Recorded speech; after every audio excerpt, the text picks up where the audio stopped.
Hello दोस्तों, भारत देश की ज़मीन में कई ऐसे राज दफन हैं जो कई वर्षों से कहें या सदियों बाद आज भी उसी तरह ताज़ा और अनसुलझे हैं जितने पहले कभी हुआ करते थे। ये रहस्य कुछ ऐसे हैं जिन्हें जितना सुलझाने की कोशिश होती है ये उतना ही उलझते जाते हैं।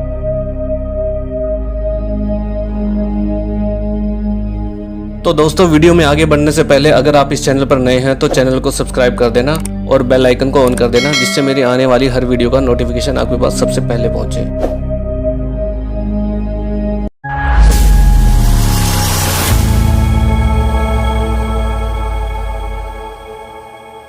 ऐसा ही एक राज राजस्थान के जैसलमेर जिले के कुलधरा गांव में भी दफन है। यह गांव पिछले 170 सालों से वीरान पड़ा है। एक ऐसा गांव जो रातों रात वीरान हो गया और सदियों से आज तक लोग नहीं समझ पाए आखिर इस गांव के वीरान होने का राज क्या था।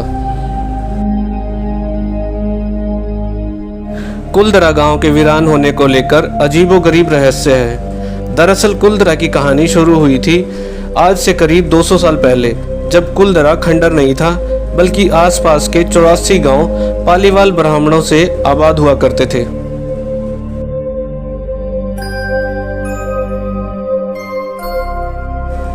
कुछ टाइम बाद जैसे कुलधरा गांव को किसी की बुरी नजर लग गई।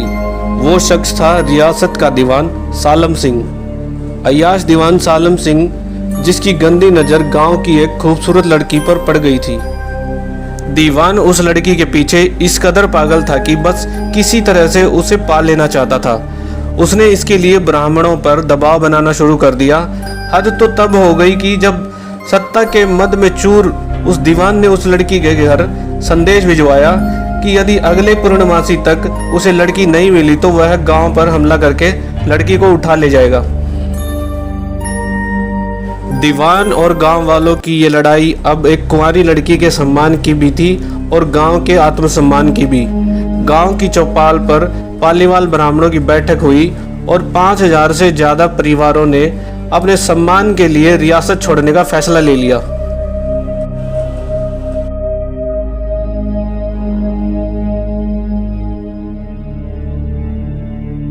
कहा जाता है कि निर्णय लेने के लिए सभी 84 गांव वाले एक मंदिर पर इकट्ठा हो गए और पंचायतों ने फैसला किया कि कुछ भी हो जाए अपनी लड़की उस दीवान को नहीं देंगे।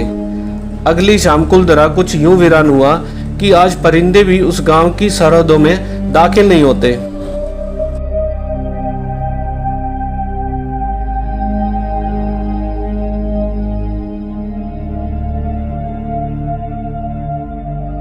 कहा जाता है गांव छोड़ते वक्त उन ब्राह्मणों ने इस जगह को श्राप दिया था।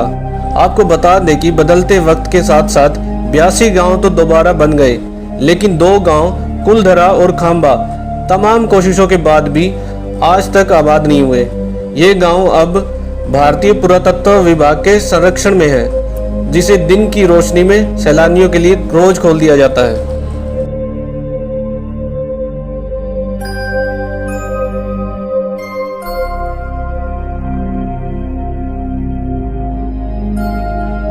कहा जाता है कि यह गांव रूहानी ताकतों के कब्जे में है। टूरिस्ट प्लेस में बदल चुके कुलधरा गांव में घूमने आने वाले के मुताबिक यहां रहने वाले पालीवाल ब्राह्मणों की आहट आज भी सुनाई देती है। उन्हें वहां हर पल ऐसा अनुभव होता है कि कोई आसपास चल रहा है। बाजार के चहल पहल की आवाज़ें आती है। महिलाओं के बात करने और उनकी चूड़ियों पायलों की आवाज़ हमेशा आती रहती है।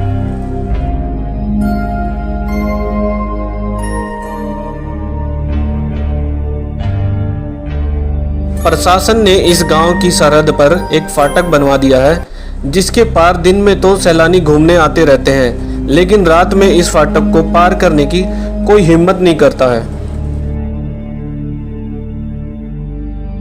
कुलधरा गांव में एक मंदिर है जो आज भी श्राप से मुक्त है। एक बावड़ी है जो उस दौर में पीने के पानी का जरिया था। एक खामोश गलियारों में उतरती कुछ सीढ़ियां भी है।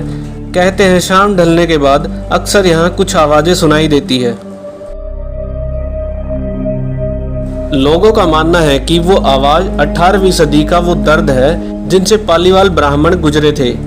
गांव के कुछ मकान हैं जहां रहस्यमयी परछाई अक्सर नजरों के सामने आ जाती है। दिन की रोशनी में सब कुछ इतिहास की किसी कहानी जैसा लगता है, लेकिन शाम ढलते ढलते ही कुलधरा के दरवाजे बंद हो जाते हैं और दिखाई देता है रूहानी ताकतों का एक रहस्यमयी संसार।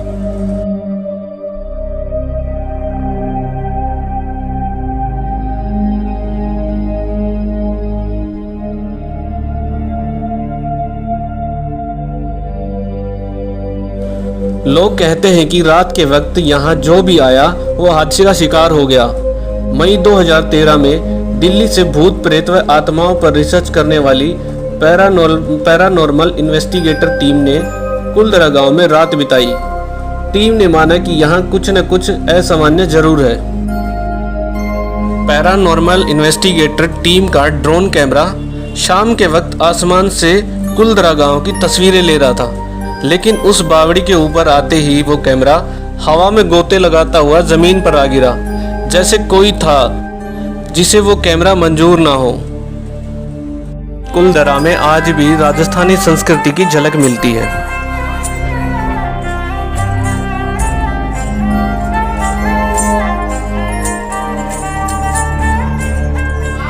आई होप आप लोगों को वीडियो पसंद आई होगी, तो वीडियो को लाइक कर देना, शेयर कर देना और कमेंट कर देना।